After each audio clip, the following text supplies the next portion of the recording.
a passagem do Jordão, né? Levantou-se, pois, Josué, de madrugada, e tendo ele e todos os filhos de Israel partido de Sitim, vieram até ao Jordão e pousaram ali antes que passasse. Sucedeu ao fim de 3 dias que os oficiais passaram pelo meio do arraial e ordenaram ao povo, dizendo: quando virdes a arca da aliança do Senhor, vosso Deus, e que os levitas, sacerdotes, a levam, partireis vós também do vosso lugar e a seguireis. Contudo, haja distância de cerca de 2.000 côvados entre vós e ela. Não vos chegueis a ela, para que conheçais o caminho pelo qual haveis de ir, pelo que por tal caminho nunca passastes antes. Disse Josué ao povo: santificai-vos, porque amanhã o Senhor fará maravilhas no meio de vós. E também falou aos sacerdotes, dizendo: levantai a arca da aliança e passai adiante do povo. E levantaram, pois, a arca da aliança e foram andando adiante do povo. Amém? Amém. Deus eterno, Deus justo, nós apresentamos a nossa gratidão pela palavra do Senhor e pelo poder que ela tem de nos convencer do mal. E consagramos as nossas vidas a Ti, rogamos que o Teu Espírito nos dê o direcionamento e iluminando para entendimento da palavra do Senhor. Colocado aqui em Tuas mãos, peço a Tua bênção na vida de cada um, em nome do Senhor Jesus, eu oro. Amém. Por enquanto está funcionando, né? Os irmãos podem se assentar. Muito obrigado.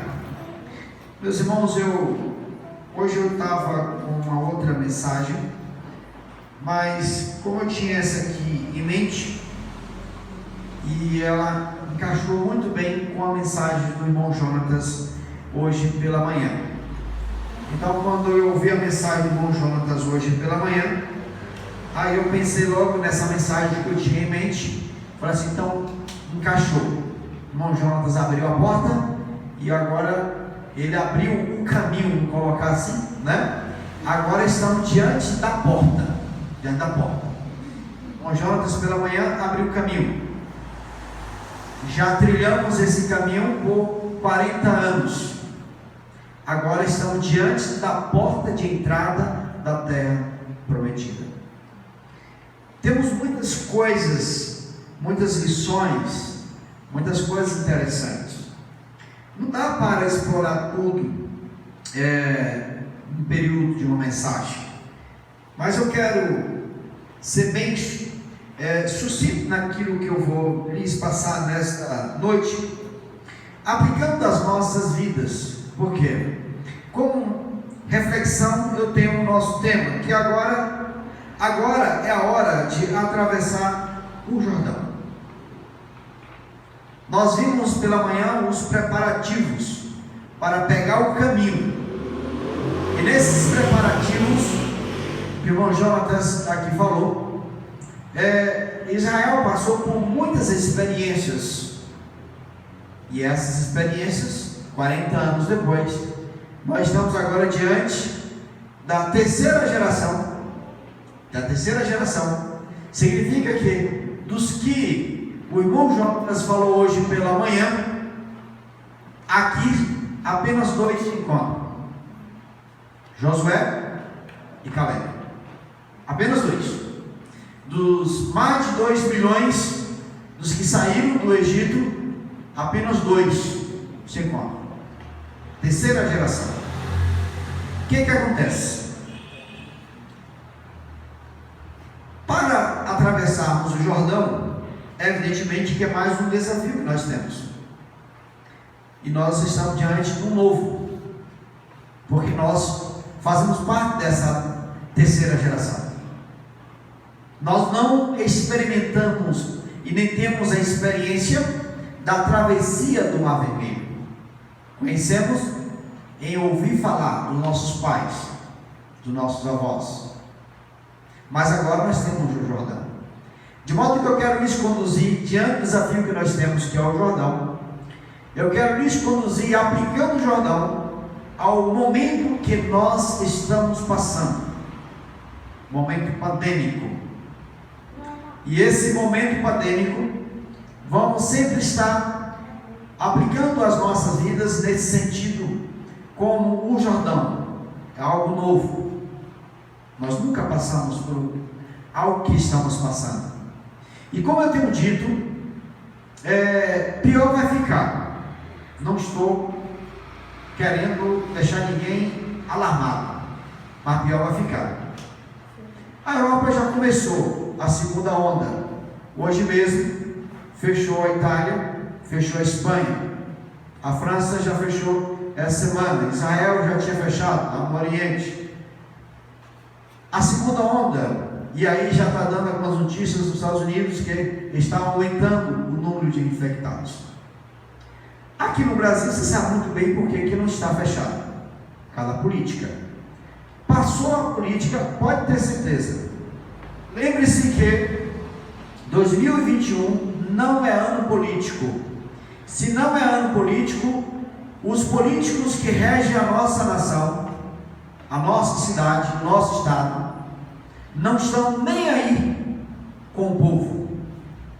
Consequentemente, aquilo que faz parte do plano, e eu, quando falo do plano, é do plano maior, no sentido do inimigo, de Satanás, para ficar fácil de colocar em prática. Quer ver um exemplo? Não tem aí o governador de São Paulo, o Dória. O Dória já é um agente do governo da China, e que nós devemos orar pelos nossos irmãos chineses, por toda a luta, todo o trabalho que eles estão enfrentando diante desse anticristo, tipo anticristo, que está na pessoa do Xi Jinping. E o Dória é um tipo dele. O Dória só está faltando vestir a capa do Xi Jinping. Ele está caminhando para o Supremo obrigar a vacinação de todos os brasileiros. E qual é a vacina que ele quer aplicar na população? A chinesa. Então, por mais que o presidente venha se empenhar em tudo, é um assunto que já está diante do Supremo, e o Supremo faz parte desta elite. O que eu estou lhe dizendo aqui não é nada novo. Já vinha dizendo muito antes, e falei dessa segunda onda. Mas eu quero lhes, à luz dessa palavra, eu quero lhes conduzir o que é necessário para atravessar o Jordão. E o que é atravessar o Jordão? Qual o significado de atravessar o Jordão? Primeiramente, o que é atravessar o Jordão? E o que fazer? E o que é necessário para atravessar o Jordão? Ânimo. Esse é um ponto crucial para em todas as circunstâncias, principalmente numa circunstância como essa, de um desafio novo, algo novo, e que não sabemos lidar com o novo, e diante das notícias que são publicadas pelos órgãos de imprensa, e por que não dizer pela grande imprensa, então ele tem como propósito atingir o medo, o pânico na sociedade. Como eu venho falando aí, hoje nós temos mais de 880 mortes aqui, mortes aqui em Conquista. Temos mais de não sei quantos infectados. Mas hoje ninguém tem medo. Ninguém tem medo, a verdade é essa. Quando não tinha nenhum caso, a cidade estava em pânico, dava até para ouvir uma formiga andando, do jeito que estava a cidade. Hoje está aí cheio de casos, ninguém tem medo. O medo é uma estratégia, por sinal, em um dos filmes, acho que foi do Coringa, na estratégia dele, conseguir o êxito dele, ele fala que o medo é uma estratégia para conseguir o propósito da população. Então é isso. Josué está diante de um desafio, mas antes dele chegar diante do Rio Jordão, ele passou por uma experiência do novo, que foi a experiência que está no capítulo 1, que eu quero usar nesse primeiro ponto, que foi uma das mensagens que aqui eu trouxe, eu acho que foi o ano passado, que da necessidade da gente se animar diante do desafio, da travessia do Rio Jordão. E nesse capítulo 1, do 1 ao 9, qual é o relato aqui? Fala da morte de Moisés, fala do povo que ficou triste, de Josué que por mais que estava preparado, mas ficou abatido, ficou desanimado, e Deus lhe apareceu para trazer o ânimo que ele necessitava para guiar o povo. Então, nesse primeiro ponto aqui, o ânimo foi necessariamente, nesse primeiro momento, ao líder Josué. Moisés, o grande legislador, estava morto. E o grande legislador, como a experiência que ele tinha passado e o respeito que ele tinha do povo, e diante da morte dele, o povo estava em total desânimo, o povo estava desnorteado, o povo estava colocando a mão na cabeça: o que nós vamos fazer se nós não entramos ainda na terra que Moisés prometeu? O que nós vamos fazer para conquistar a terra que Moisés nos prometeu, sendo que está cheia de inimigo na terra? O povo estava nessa situação, e diante disto foi necessário o Senhor trazer esse ânimo, primeiramente no coração do líder que estava sucedendo a Moisés, que foi a Josué. E na oportunidade aqui eu trouxe, qual foi o tipo de ânimo que o Senhor trouxe a Josué? Ele trouxe primeiramente, levando a Josué, tirar os olhos da crise, porque Deus está no controle. Tirar os olhos da crise, da certeza que Deus está no controle, que foi justamente o que o Senhor fez. Eu não vou ler, essa primeira parte está com base nesses versículos que eu falei, capítulo 1, do 1 ao 9, que foi Deus aparecendo a Josué e mostrando a Josué o que ele tinha prometido a Moisés, ele ia cumprir, e estava passando o cajado para Josué. Tirar os olhos da crise. Nós, comumente, no nosso dia a dia, o que nós bem sabemos a dificuldade que temos em administrar tal situação, de tirar os olhos da crise e olhar para Deus, e olhar para Cristo, o autor e consumador da fé. Porque diante da crise, diante do desafio, o medo fala mais alto, e você, consequentemente, diante do sentimento de medo, leva a você e a qualquer um que esteja com esse sentimento a uma cegueira espiritual surda, não consegue mais ouvir a voz. E lá na primeira epístola de João fala com relação a esse medo, né? Ele fala que o amor, ele não tem medo, ele não é medroso. Segundo, sair do deserto com os olhos nos novos desafios. Eu disse aqui que Deus estava falando para Josué que ele estava no controle e que estava chegou a hora de sair do deserto com os olhos nos novos desafios. E qual era o desafio? Atravessar o Jordão. Era o grande e o primeiro grande desafio de Josué, atravessar o Jordão. Josué, olha, toda a experiência que você tem, travessia do Mar Vermelho,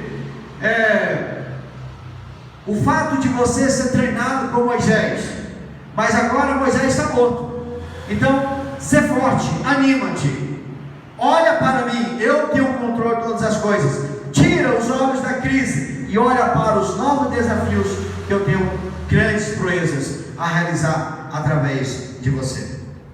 Terceiro, saber que a vitória vem de Deus, mas nós que temos que passar o Jordão.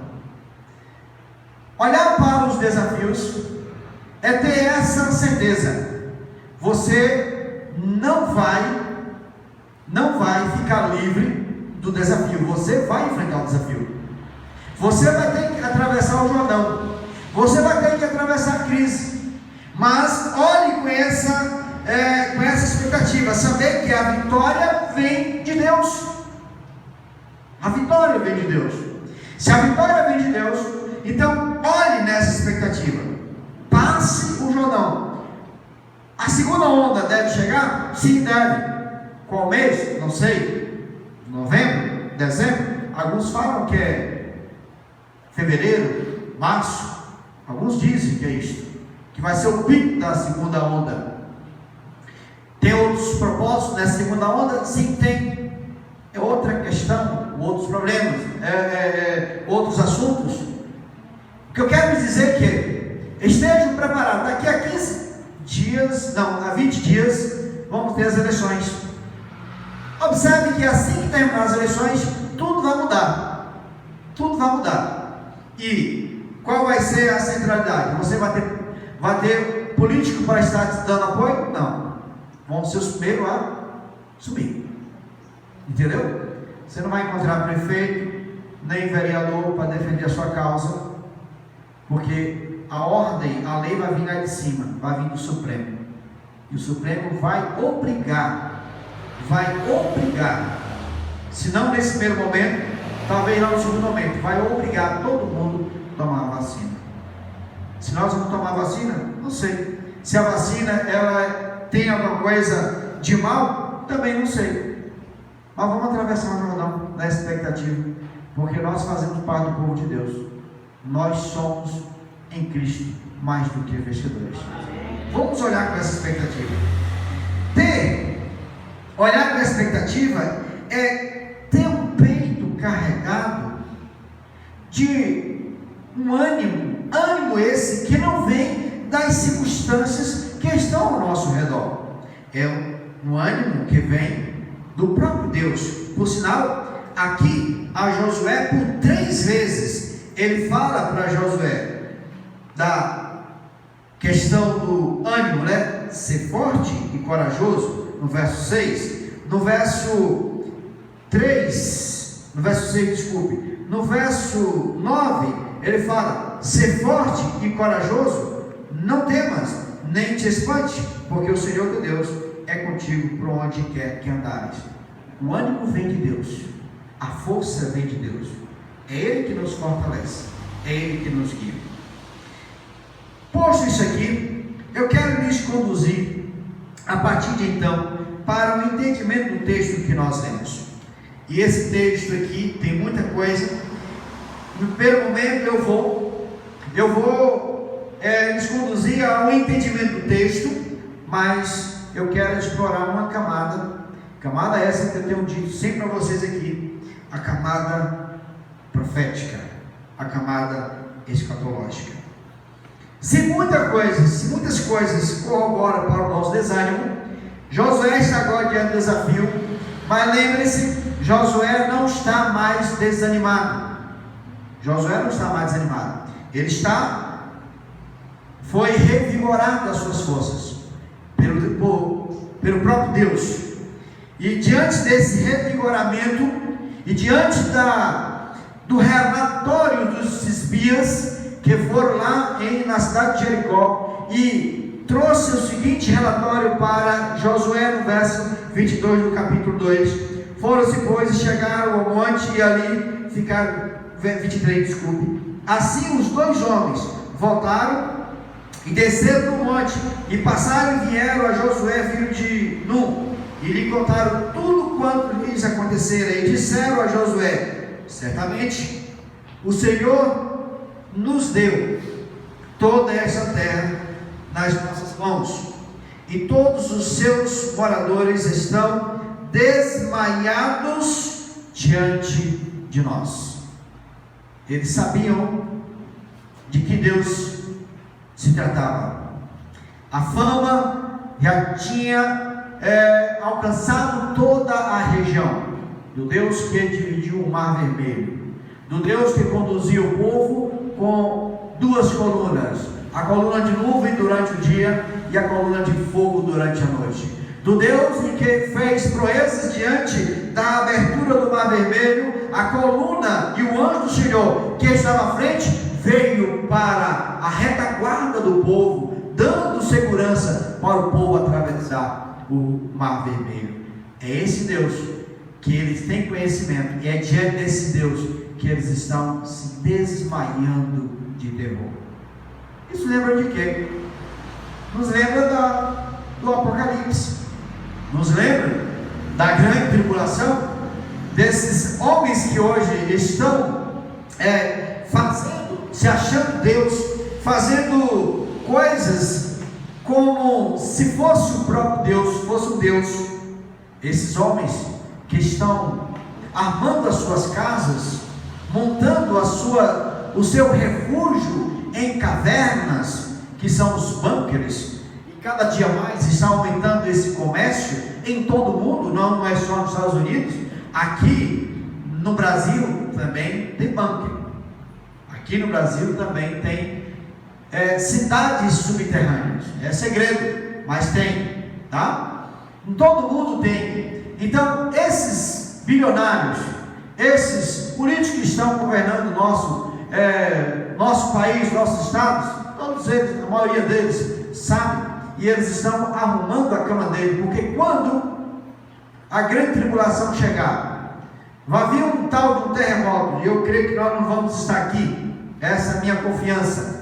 Um terremoto que com certeza vai ser na magnitude 10.0, que vai abalar a terra. E a Bíblia diz que os que estavam escondidos nas cavernas iriam desmaiar de terror pela terra que estava tremendo.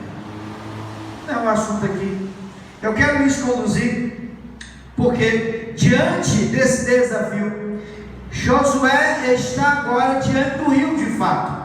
Deus animou, fez ele olhar para abandonar o que ficou para trás. Josué, você tem experiência? Tem. Passou por isso? Tem. Está agora passando por essa morte de Moisés? Estou. Mas agora Moisés é morto. Olha para os novos desafios.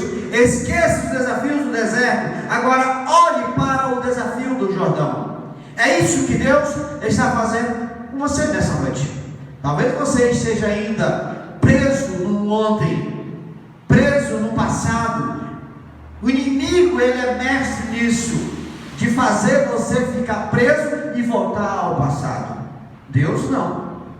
Deus não leva em conta o nosso tempo da ignorância, mas Ele quer saber do nosso presente, um presente de arrependimento, para olharmos para o futuro, olharmos para os nossos novos desafios. E Josué, diante desse desafio, ele entendeu que para alcançar esse novo desafio, ele precisava de quê? De levar o povo a ouvir a palavra de Deus. Porque a ordem de Deus foi no verso 5: disse Josué ao povo: santificai-vos, porque amanhã o Senhor fará maravilhas no meio de vós. Você está sendo desafiado agora a olhar para os novos desafios. A segunda onda a primeira onda está passando. Pode ser que venha a segunda onda. Estou falando aqui, eu não sou profeta, eu estou falando com base em alguns especialistas. Pode ser que a segunda onda venha, pode ser que venha mais forte, como alguns dizem. Pode ser que não, mas eu quero nos preparar, porque em ela vindo, encare isso como um novo desafio, encare isso como um Jordão, e como crente em Cristo Jesus, em se tratando que o mundo jaz do maligno, é governado, mesmo com o controle de Deus, mas é governado por homens que não temem a Deus. E homens que não temem a Deus, eles estão mudando a lei, eles estão mudando a Bíblia, como o Xi Jinping está fazendo, está tirando Deus da Bíblia, está tirando Cristo da Bíblia. E aqui no Brasil nós já temos projetos de leis nesse sentido, de mudar a palavra de Deus, de mudar alguns assuntos que para eles entendem como afronta a vida deles. E a Bíblia é para afrontar mesmo, é para confrontar, não afrontar, confrontar o pecador, porque a Bíblia é o meu espelho, é ela que vai mostrar se eu estou errado, se eu estou certo. E diante disso aqui, desse espelho, o que o ímpio está fazendo? Está enxergando o seu erro? Não, vamos corrigir isso aqui, está errado, vamos colocar assim, né? Então, por exemplo, assuntos sobre sodomia, isso tudo está tirando da Bíblia, é um projeto de lei, desculpa, para tirar da Bíblia. Xi Jinping já faz isso lá na China. Então, a coisa pode ficar mais feia, é um novo desafio, mas como crente em Cristo Jesus, nós não fazemos parte desse governo, lembre-se disso. Nossa cidadania, ela é celestial, a nossa pátria é lá no céu.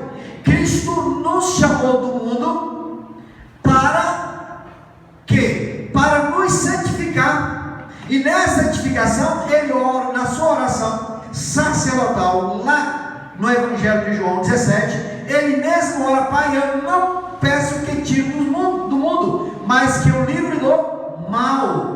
Então é nessa expectativa, e nessa expectativa ele orou ao Pai: Pai, eu oro para que o Senhor santifique na verdade, a tua palavra é a verdade. E aqui no verso 9 desse mesmo capítulo de Josué, olha só o que Josué fala. Então diz Josué aos filhos de Israel: chegai-vos para cá e ouvi as palavras do Senhor vosso Deus. Amém?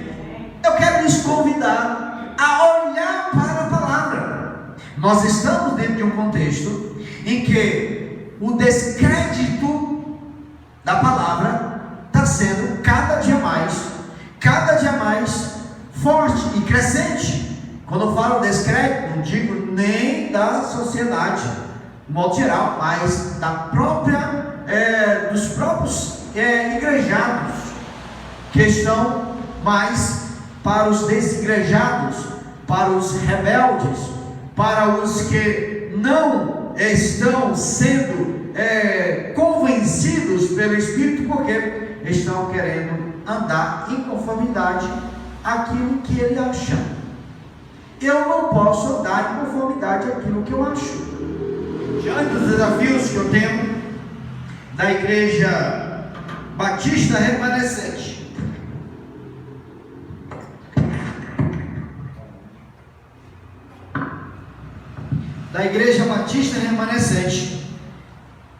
o que eu faço diante do meu Deus é dobro os meus joelhos diante de Deus e eu pergunto ao Senhor: qual é a tua vontade? Não deixe eu fazer a minha vontade. E eu oro que, se for para fazer a minha vontade, que Ele me leve, que Ele me tire da direção da Igreja Batista Remanescente. Eu não quero lhes deixar. Eu quero, a exemplo do pastor Scott Leville, eu quero fazer o mesmo impulso que ele foi tido no coração, que foi causado no seu coração, de abandonar a sua vida política, a sua vida jurídica, e montou um projeto único e exclusivo para preparar a igreja para o arrebatamento. Um advogado renomado nos Estados Unidos, um político renomado nos Estados Unidos, Scott LeVille. Você pode pesquisar. Ele fez isso, montou um ministério único e exclusivo, porque ele percebeu, à luz das Escrituras, que nós estamos no tempo do fim. E se nós estamos diante do tempo do fim, qual a recomendação? Chegai-vos para cá e ouvir as palavras do Senhor vosso Deus. Ouve a palavra de Deus. Não é minha, é de Deus. E diante desse desafio, dessa convocação de Josué ao povo, nós temos a seguinte sentença: atravessar o Rio Jordão sobre a condução da palavra, sobre o direcionamento, sobre a orientação da palavra de Deus. E quais as implicações? A primeira implicação é santificar-vos. E o que significa santificar, pastor? Russo Shedd traz até aqui no comentário interessante o que é santificar. Santificação na Bíblia significa separação para uso exclusivo de Deus. Você sabe o que é ser separado para uso exclusivo de Deus? O povo está agora dentro do desafio e a ordem de Deus é santificar-vos, ou seja, estejam agora separados única e exclusivamente para que eu possa lhes usar, porque amanhã eu vou fazer grande proeza na sua vida. É esta a proposta de Deus. Nessa santificação, ela abrange não só o aspecto da alma, mas também o aspecto físico. É você se santificar no todo, é você se separar única e exclusivamente para Deus, fazendo uma autoanálise no que você pensa, no que você vê, no que você ouve, no que você come, do jeito que você anda, no que você fala. Santificar diante de Deus é justamente entender a proposta de Deus para todo o crente, para todos os servos dele, serem santos, porque eu sou santo. É uma santidade aos olhos de Deus, não é uma santidade aos olhos dos homens, que homem nenhum vai te olhar como santo, mas é aos olhos de Deus. E esse santificar, nós temos como desafio cruzar o Jordão. Lembre-se, e vamos aplicar agora a nossa vida. Eu tenho dito aqui, né? O coronavírus é o Jordão. A segunda onda pode chegar. Como você está preparado para enfrentar a segunda onda? Assim que passar as eleições, vai vir tudo à tona, eu creio. Como você está se preparando para isso? Até agora, né? As igrejas estão abertas, que nem todas estão abertas, né? Estão abertas. Quantos estão aproveitando a oportunidade para recarregar suas baterias? E quantos estão usando dessa oportunidade para recarregar as suas baterias? Você acha que sabe de tudo? Eu não sei de nada. Pasme. Mas nós encontramos, seja aqui, seja no trabalho, encontramos pessoas com a soberba de que sabe de tudo. Encontramos a pessoa com a soberba de que não precisa ser mais ensinado. Tudo que você fala já sabe de tudo. Eu não sei de nada. Como diz o filósofo, só sei que nada sei. Eu busco esse conhecimento dia a dia. Eu busco me aproximar mais, porque isto é bíblico. Buscar o Senhor, e não só buscar, mas conhecer ao Senhor. Conheçamos e prossigamos em conhecer ao Senhor. Esse conhecimento ao Senhor é se aproximar mais de Deus. Porque quanto mais nos aproximemos de Deus, mais vamos experimentar o que é parecido o que é parecer com Cristo, o que é ser pequenos cristos.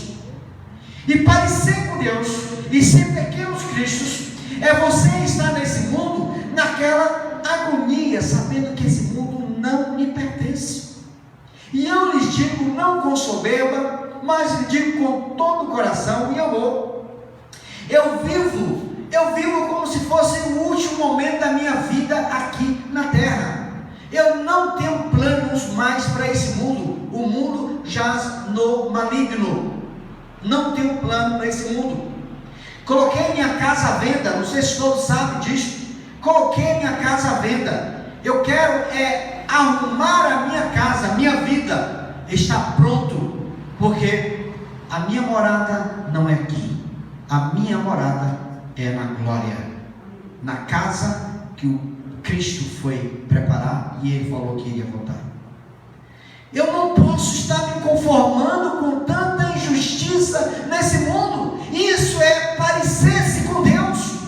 Eu não posso me conformar com tanta injustiça pelos nossos judiciários, que eram para ser os nossos guardiões da Constituição, como é o Supremo.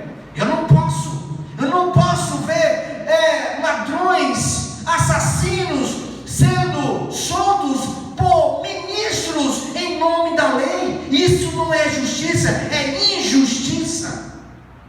Eu vou mudar o mundo? Não vou mudar o mundo, mas uma coisa eu tenho, à luz da palavra de Deus, Ele fala o seguinte, que eu devo transformar o mundo, mas não vou conseguir transformar o mundo dentro dessa perspectiva que alguns têm, de que vai ter um grande avivamento. Não vai. Mas eu posso fazer isso com você. Eu posso fazer com quem o Senhor está me dando a oportunidade para compartilhar Jesus Cristo. Transformar é isso. Compartilhar o Senhor Jesus Cristo. Então, diante desse desafio aqui, observem. E aí eu vou levar mais para a questão, né, da camada profética. Observe que diante do relato, Josué levanta de madrugada, chama, né, os oficiais, e no verso 2 diz: sucedeu ao fim de 3 dias que os oficiais passaram pelo meio do arraial. Quando o irmão Jonatas falou hoje aqui pela manhã, abrindo o caminho, ou seja, a porta para entrar no caminho que eles iriam percorrer pelos próximos 40 anos. Não tinha a arca, não tinha a ideia do tabernáculo, mas no decurso, depois que eles atravessaram o Mar Vermelho, teve um momento em que Deus ali começou a se revelar de uma forma muito especial. Que por sinal hoje eu ia falar sobre o tabernáculo. Eu ia falar, e eu lhes recomendo, eu vou anunciar o dia certo, porque tem coisa maravilhosa demais nesse tabernáculo. Eu ia falar hoje, mas diante do que eu ouvi hoje pela manhã, já usa aqui como introdutório para o que eu vou falar sobre o tabernáculo. É algo assim extraordinário. É a revelação de Deus de um modo assim. Eu tenho sido muito abençoado por Deus quando eu estou estudando, quando assisto aula referente a esses assuntos. É algo maravilhoso. E eu vou falar o dia certo, para que, se você tiver interesse, poder participar. Mas é algo imperdível, eu já lhe recomendo. Mas como eu estava falando, hoje pela manhã nós não tínhamos ainda o tabernáculo, a ideia de tabernáculo, nem da arca da aliança, nem na tenda, né, da congregação. Mas agora nós já temos. E a arca da aliança, ela simboliza a presença de Deus. Então, uma forma do povo saber que Deus estava no meio dele. Então, através da arca da aliança, Deus ali estava sendo representado, né? E sendo Deus representado, foi dar todas as recomendações: como carregar a arca, como cultuar Deus, quem carrega a arca.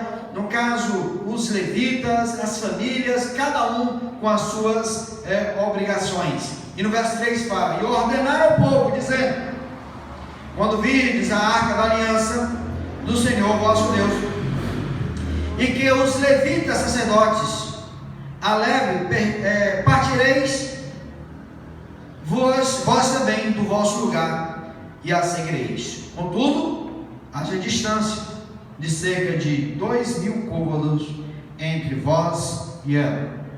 Não vos chegueis a ela, para que conheceis o caminho pelo qual haveis de vir, visto que por tal caminho nunca passastes antes. Vamos agora aqui, meus amados, para a nossa camada escatológica.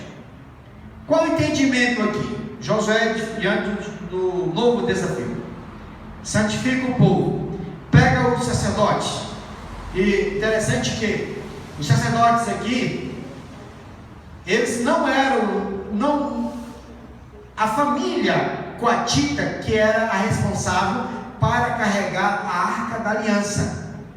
Mas aqui, de uma forma especial e incomum, Deus pede para que os sacerdotes carreguem a arca, porque era algo especial, incomum. Então Josué pede, fala assim, olha, e aí Deus dá essa orientação. Depois de 3 dias, pega a arca, passa no meio do povo, tipo, olha, Deus está no meio de vós, então segue. Mas qual foi a distância? 2.000 côvados entre vós e ela. Que medida é essa, 2.000 côvados? É tipo uma jornada de sábado que está lá em Atos. Qual a metragem? Fala a nossa língua. Em torno de 900 metros é a distância. Não chega nem a 1 quilômetro, mas mais ou menos isso, né? 900 metros de distância. Então o povo tinha que ficar em torno de 900 metros. 2.000 côvados, tá? E o povo, quando viu isso, foi orientar, foi convocado a santificação e começou andando diante a arca da aliança, adiante do povo, e o povo nesse espaço. O que eu quero chamar a atenção aqui? Vamos olhar para a camada escatológica. Ele fala aqui 3 dias depois. E eu gostei desse estudo aqui do professor, e da forma como ele colocou, eu vou ler aqui para vocês para melhor entendimento. Olha só, da forma como ele colocou. Após 3 dias, quando Jesus ressuscitou, apontando para o Evangelho, apontando para Jesus. Após 3 dias, quando Jesus, que a arca da aliança, ressuscitou, ele subiu aos céus, indo à frente de nós, o seu povo, a igreja, por um caminho que não conhecemos e que leva à terra prometida, ao mundo vindouro. Mas nós somente iremos chegar nesse mesmo destino que ele, mesmo caminho dele, depois de Jesus, cerca de 2.000 anos. 2.000 côvados.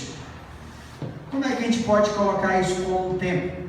Lembra que está lá em Mateus 6,27? Qual de vós, por ansioso que esteja, pode acrescentar 1 côvado ao curso de sua vida? O próprio Senhor Jesus Cristo usou a medida de côvado para tempo. Pode acrescentar 1 côvado no curso da sua vida, não é no tamanho. A gente tinha essa interpretação, né? Pode aumentar o seu tamanho? Não. É no curso da sua vida. Pode. E aí, aplicando aqui os 2.000 côvados, ou seja, 3 dias depois que ele ressuscitou, Cristo foi na frente. Lembra-se? Ele foi na frente preparar o nosso lugar. 2.000 côvados de distância, 2.000 anos. E depois de 2.000 anos, nós iremos também para atravessar esse caminho que hoje nós não conhecemos. Ou seja, é alcançar, é atravessar o Jordão e entrar na terra prometida que Deus nos prometeu, na terra, na casa preparada por Cristo. Depois de 2000 côvados, 2000 anos, Cristo está lá nos guardando, ou seja, vai vir aqui nos buscar para nos levar. Amém? Isto é a nossa expectativa, porque como eu disse aqui, e assim eu quero concluir, os rabinos, eles têm esse entendimento de que o período da humanidade sobre o governo da terra se divide em 3 períodos. Primeiro período, 2000 anos de caos. Segundo período, 2000 anos de da Torá, foi depois que Deus deu a lei a Moisés. E o terceiro e último período é os 2000 anos do Messias. E nesses 2000 anos do Messias culmina justamente com isso, é a distância de nós para Cristo, só que nós já estamos aproximando a esse 2000, ou seja, Ele está aproximando de nós, Ele vem nos buscar, Ele vai nos levar, porque esse último período está se findando. E por tudo que está acontecendo, eu posso lhes assegurar, estamos sim diante do tempo do fim. E se estamos diante do tempo do fim, o que nós precisamos para estarmos preparados? Santificai-vos. Não fica aí procurando saber quem é o anticristo, não. Tem gente aí mais preocupada em saber quem é o anticristo do que propriamente quem é Cristo. Quem está mais preocupado em saber que o anticristo, ele pode até se evidenciar, ou seja, evidenciar as características do anticristo. A minha recomendação é: procure viver Cristo, porque você vai saber identificar quem é o anticristo. É todos aqueles que são contra Deus. Todos aqueles que são contra Deus. Não se preocupe em identificar quem é o anticristo do Apocalipse, mas se preocupe em evidenciar quem é o Cristo que te salva, quem é o Cristo que está te chamando para santificar, quem é o Cristo que foi preparar o teu lugar, quem é o Cristo que prometeu que virá nos buscar. Quem é esse Cristo? É o mesmo que morreu, aquele mesmo que morreu na cruz pelos nossos pecados. Portanto, estejam vós preparados, porque a hora que não imaginais, o Filho do Homem virá. Que Deus assim nos abençoe e nos dê a graça de entender cada vez mais a palavra de Deus, sobretudo nesses dias difíceis, que nós possamos nos santificar, nós possamos dia após dia nos separar para vivermos o Evangelho do Senhor. Amém? Deus nos abençoe.